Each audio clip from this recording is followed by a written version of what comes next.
மாண்புமிகு உறுப்பினர்களுக்கு இன்று வரை கவனஈர்ப்பு தீர்மானங்கள் என்று பல உறுப்பினர்கள் அவசியம் கருத்தி கொடுத்திருக்கிறார்கள். இந்த கவன ஈர்ப்பில் நான் முக்கியமாக கருதுவது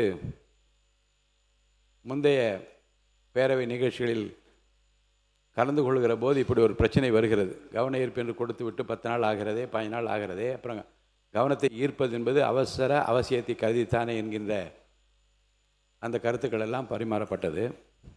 மாண்புமிகு துரைமுருகன் அவர்கள் இந்த அவையில் சொன்ன ஒன்றை நான் ஒரு குறிப்பாக படித்து அது மற்றவர்களுக்கு பயனுள்ளதாக இருக்கும் என்று கருதுகிறேன்.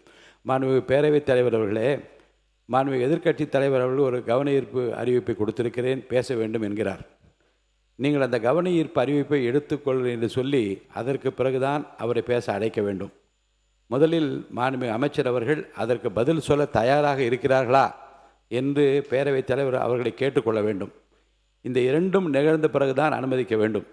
அறிவு கொடுத்த உடனேயே இதில் பேச அனுமதிக்க முடியாது. ஏனென்றால் முதலில் மாண்புமிகு பேரவைத் தலைவர்கள் மாண்புமிகு எதிர்க்கட்சி தலைவர்கள் கொடுத்த நோட்டீஸை அறிவிப்பை ஏற்றுக்கொண்டார்களா, மாண்புமிகு அமைச்சர் அவர்கள் பதில் சொல்ல தயாராக இருக்கிறார்களா என்பதை தெரிந்து கொண்டுதான் பிறகுதான் மாண்புமிகு எதிர்க்கட்சி தலைவர் அவர்கள் கொடுத்த கவன ஈர்ப்பு அறிவிப்பு ஏற்றுக்கொள்ளப்பட்டது, பேசுங்கள் என்று சொல்லலாம் என்று ஒரு விதி, ஒரு மரபு.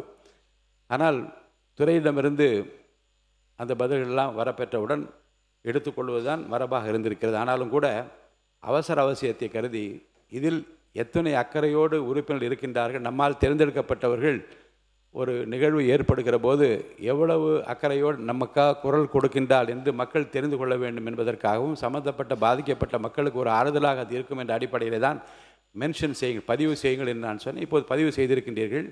உரிய நடவடிக்கைகள் அரசால் எடுக்கப்பட்டு விரிவான விளக்கமான அறிக்கையோ பதிலோ கிடைத்த பிறகு அதை நான் உங்களுக்கு அறிவிக்கின்றேன்.